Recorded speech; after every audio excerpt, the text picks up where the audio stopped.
Hoy veremos 3 historias horribles de espeleología que salieron terriblemente mal. La primera historia, en particular, es aterradora. El cuerpo de un explorador se enfrenta a una situación que está más allá de la resistencia humana. En cuanto a la última, aborda una pregunta que nos han hecho varias veces. ¿Qué le pasaría a alguien explorando una cueva si ocurriera un terremoto? Como siempre, se recomienda discreción al espectador. Esta historia narra una de las noches más espeluznantes e imprudentes que puedas imaginar. Una noche que dejó a un hombre atrapado y destrozado, luchando desesperadamente por mantenerse con vida. Era el 21 de diciembre de 1997, una tarde fría en Arizona.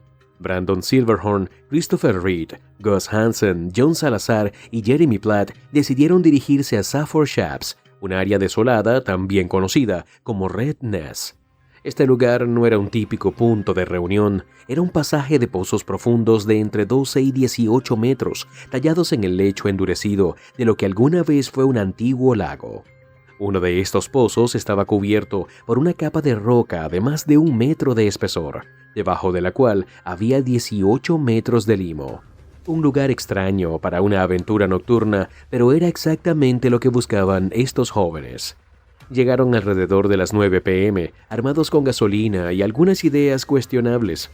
Uno pensaría que estar cerca de acantilados que se elevan sobre caídas abruptas infundiría precaución, pero no fue así. Se sintieron atraídos por una estrecha fisura en la roca de apenas 30 centímetros cuadrados. Su plan era convertir esta fisura en un espectáculo de fuego. Vertieron alrededor de 15 litros de gasolina por la grieta, dejando que se hundiera. Luego vino el encendido. Un trapo empapado en gasolina se encendió y se arrojó al abismo. Por un momento hubo silencio, luego caos.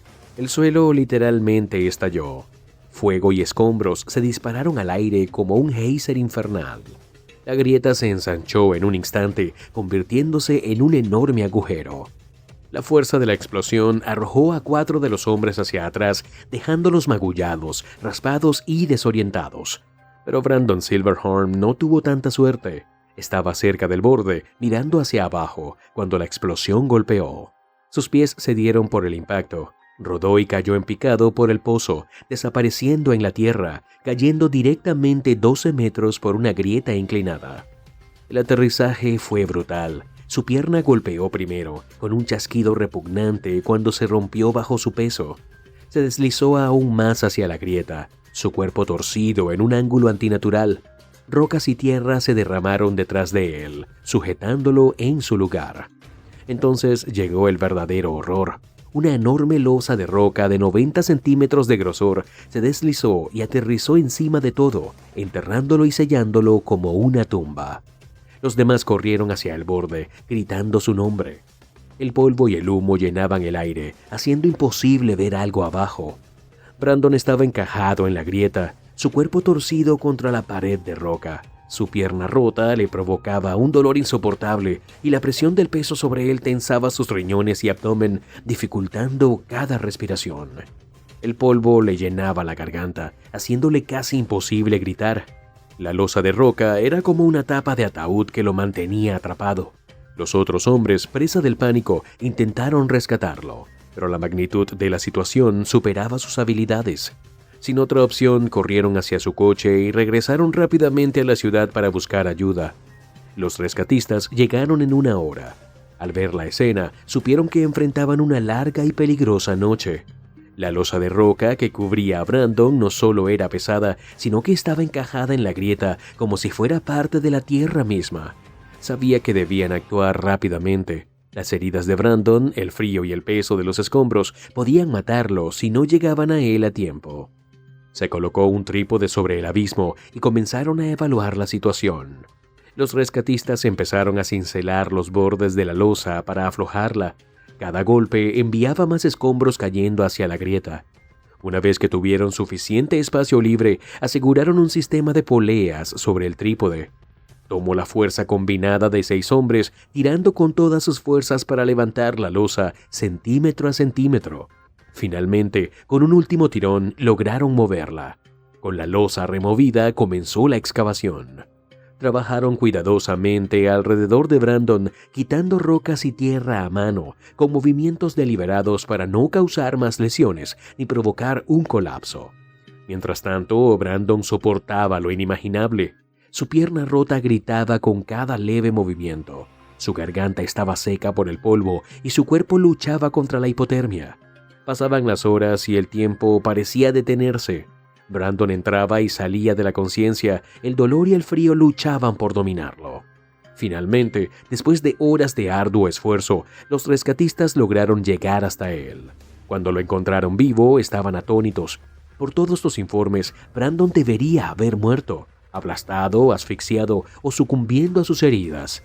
Pero allí estaba, maltratado, roto, pero respirando.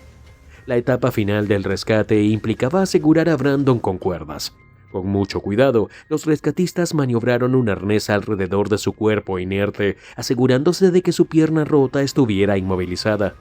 Trabajaron metódicamente, sacándolo lentamente para evitar sacudidas que pudieran agravar sus heridas. Finalmente, después de casi 12 horas de agonía, Brandon fue sacado del pozo. La escena era desoladora. Su pierna estaba grotescamente hinchada y retorcida, su rostro pálido y cubierto de tierra. Su cuerpo helado y su respiración era superficial. Fue trasladado de inmediato al hospital, donde los médicos descubrieron que había sufrido una fractura en la pierna, insuficiencia renal e hipotermia severa. Era un milagro que hubiera sobrevivido. Mirando atrás, es difícil no asombrarse por la absoluta falta de juicio que llevó a esta tragedia. Verter gasolina en una grieta y prenderle fuego es algo que esperarías ver en una historia de advertencia, no en la vida real. Las consecuencias fueron devastadoras, pero de alguna manera estos hombres tuvieron suerte. Brandon sobrevivió y el resto del grupo salió con heridas que, aunque graves, eran curables. La siguiente historia es un claro ejemplo de cómo, dentro de los sistemas de cuevas, cada decisión debe tomarse con extremo cuidado, incluso hasta el último momento. Era febrero de 1994 en algún lugar de una isla del Caribe. Rodeados de cálidas playas, cielos infinitamente azules y la serenidad del paraíso, David Parks y su amigo Jerry estaban de vacaciones, llenos de energía y emoción por explorar. Entonces escucharon hablar de una cueva profunda y misteriosa con una piscina en su interior. Era el tipo de aventura que no pensaron dos veces en emprender. Ni David ni Jerry eran espeleólogos ni buceadores experimentados, pero eso no les importó. Equipados con un par de linternas de buceo y equipo de snorkel básico, partieron en busca de la cueva. Cuando finalmente la encontraron, el lugar era más intimidante de lo que esperaban. Un pozo vertical de 21 metros hacia abajo. Sin embargo, no dudaron. Descendieron cuidadosamente, agarrándose a las paredes húmedas mientras la oscuridad los envolvía con cada paso. Al llegar al fondo, la cueva se abrió a una cámara amplia. En el centro estaba la piscina de la que les habían hablado. Parecía tranquila, pero tenía una inquietante quietud propia de las aguas profundas y oscuras. Lo que no sabían era que esta piscina estaba conectada a estrechos túneles submarinos, pasajes que se retorcían a través de la cueva con pequeñas bolsas de aire dispersas a lo largo del camino. Para ellos era emocionante. Se sumergieron en el agua, el frío golpeó su piel y los hizo estremecer. Con sus linternas iluminando la oscuridad, nadaron hacia el primer túnel, saliendo a la superficie de vez en cuando para respirar en las bolsas de aire. Los pasajes eran estrechos, con paredes que se cerraban incómodamente a su alrededor mientras avanzaban. Tras un tiempo, emergieron en una caverna más grande. Este espacio se sentía inmenso en comparación con los claustrofóbicos túneles que acababan de atravesar. Había una pequeña repisa de roca donde pudieron descansar y recuperar el aliento, maravillándose de lo lejos que habían llegado. Sin embargo, pronto se dieron cuenta de que estaban en lo profundo de la cueva, lejos de cualquier salida fácil. Decidieron que era hora de regresar. David lideró el camino. Al principio todo parecía ir bien mientras nadaban a través del agua turbia. Pero pronto las cosas dieron un giro. Su movimiento levantó sedimentos del fondo, convirtiendo el agua clara en un denso desastre lechoso. La visibilidad se redujo a cero en cuestión de segundos, como si estuvieran en medio de una ventisca sin puntos de referencia. En medio del caos, David perdió de vista a Jerry. Se giró desesperadamente tratando de encontrarlo, pero fue inútil. Peor aún, perdió su orientación por completo. Todos los túneles parecían iguales ahora y el limo hacía imposible saber en qué dirección estaba la salida. El pánico comenzó a apoderarse de él mientras sus pulmones ardían por la falta de aire.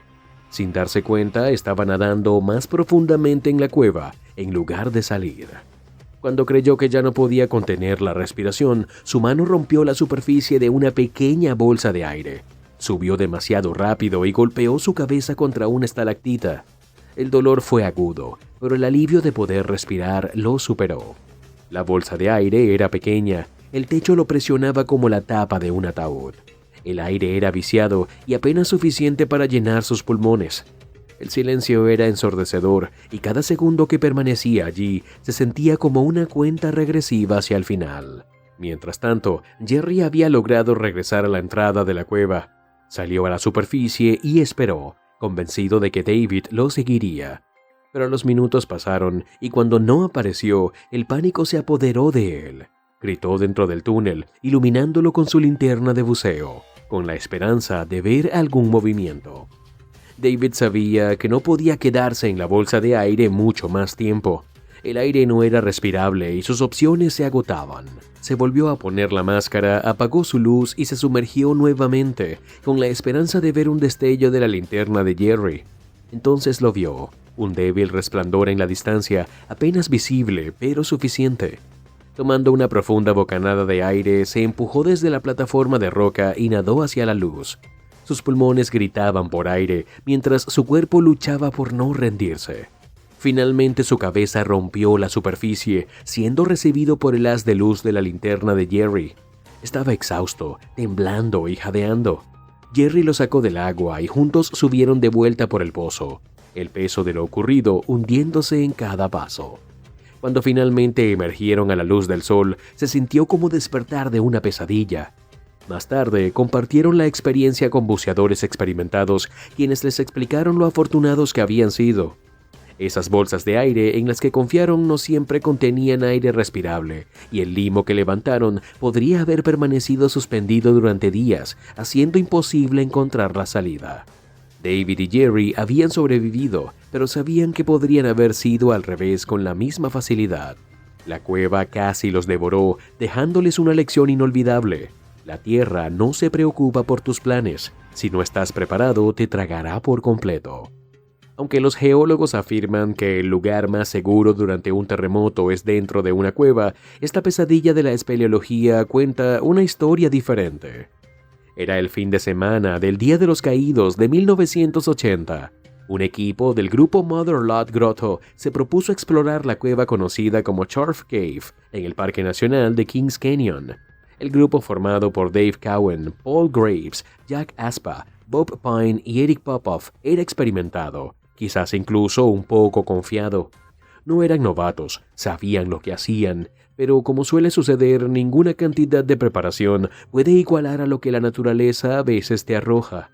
Comenzaron su caminata por la mañana, atravesando senderos empinados y accidentados entre espesos bosques de pino. Era el tipo de terreno donde cada paso requiere cuidado. Un error podría significar un tobillo torcido.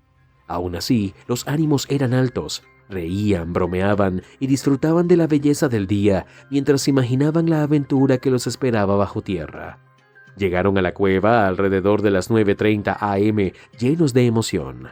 Al descender sintieron esa inquietante mezcla de fascinación y temor que solo se experimenta al adentrarse en un mundo que parece no pertenecer a la realidad. El aire se volvió más fresco, la humedad se adhería a su piel y el sonido de su respiración resonaba en la oscuridad. Se repelieron hacia la primera sección, donde sus luces proyectaban formas inquietantes en las paredes. Pronto se encontraron en una cámara estrecha, un espacio reducido que daba la sensación de que la tierra los envolvía en un abrazo, pero no uno reconfortante. Las paredes parecían presionar y la quietud era casi ensordecedora.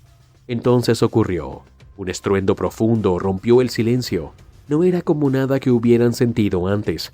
El suelo bajo sus pies tembló y la cueva rugió como si fuera un ser vivo. Un terremoto de magnitud 6.0 había golpeado. El terror debió ser indescriptible. Se aferraron a las paredes mientras el mundo a su alrededor se agitaba violentamente.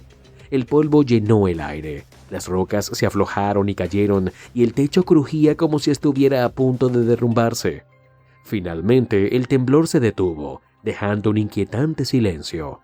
Los corazones del grupo latían con fuerza, pero estaban vivos, aunque lejos de estar a salvo. Sabían que tenían que salir de la cueva lo más rápido posible, podía derrumbarse en cualquier momento, y las réplicas eran casi una garantía. Apenas 20 minutos después, una réplica de magnitud 5.7 sacudió la cueva nuevamente. El suelo crujió y las rocas comenzaron a caer desde el cañón superior. Estar bajo tierra durante un terremoto es una experiencia completamente diferente. Cada vibración se siente amplificada, como si la tierra misma intentara tragarte. El grupo avanzó con cautela hacia una sección conocida siniestramente como la cámara de tortura. Si un tramo de una cueva tiene un nombre como ese, sabes que no será fácil. Era un paso estrecho y empinado que habían descendido antes, pero ahora debían subirlo. El ascenso era lento y laborioso. Uno a uno comenzaron a escalar, con Jack Aspa liderando. Y entonces sucedió lo peor. Otro terremoto de 6.0 golpeó la cueva.